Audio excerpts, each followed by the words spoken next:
Yeah.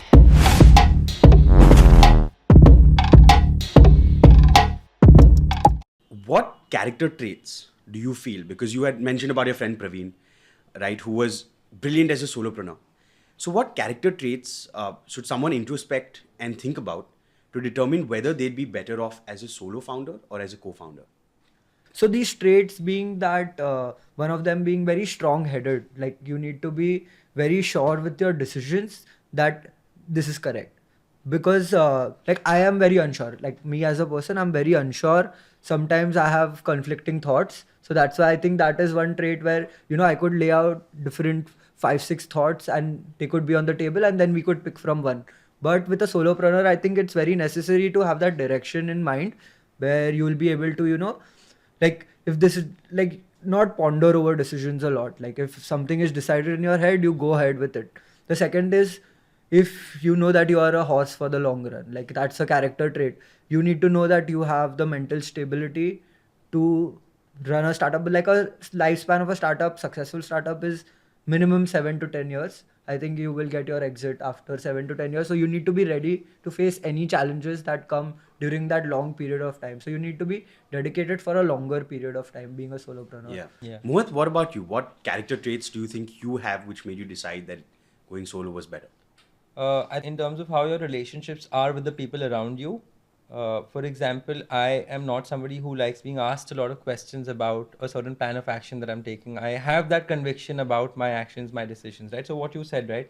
You have that kind of conviction. And, in one of these conversations with my dad is also something I realized where he said, you don't like being asked these questions, right? So there was an opportunity to get funding into the business. And then he told me, but wait, it sounds fancy, it sounds glorified, but these are the kind of things that you have to go through.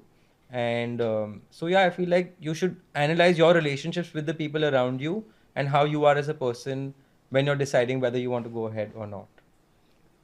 Yeah, that makes a lot of sense. And this is not the first startup that you thought of or had, right? Yeah, right. So, what was the previous one? Do you mind telling us a little bit about that? So I wouldn't say it was the previous one. It was in the course of running this business. Okay. So there were certain challenges I faced with respect to payments, and you were to really follow up in India for payments, right? So I wanted to build something around that, profiling for businesses so that you could decide whether to deal with somebody or not.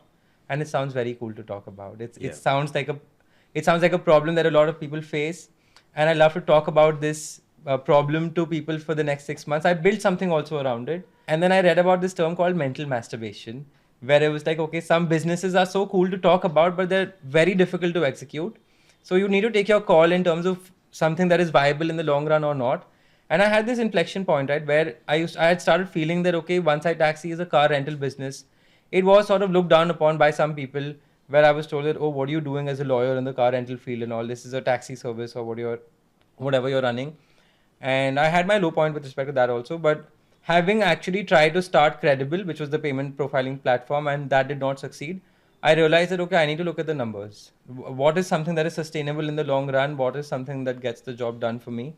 And yeah, I think that was the call that I took, and that helped me have a deeper understanding about business also. Like, okay, some things are cool to talk about, but they don't really head anywhere unless you're like fully committed into it for like a very long period of time. Yeah. For us also, actually, because we were entering into a very women-centric business, it's like a salon business. So it's majority 70% of the audience that goes to a salon is women. So when we were approaching investors, and a lot of people in the VC world sadly are men. So it's not a good thing that they are men, but it's way how the world works. So they are men, and we have to explain this idea to them, where they have this one loyal barber who they go to, spend $200-300, take a nice face massage, neck massage, everything, tip him $50 also, and go home. So, and they will never get this idea where who will change salons, who will try a different salon. They were not very aware. They were like, what, this is not going to work. So for them, it was like a nai business, a barber business, which sounded uncool. So we also, were facing this issue where we were like, really, like, will the VCs give it enough attention? Because in the VC world, this business is actually looked down upon. Because there have been players who started this, didn't work out, very operational heavy. So they tend to foray away from it. They don't want to come near a business which is very operational heavy.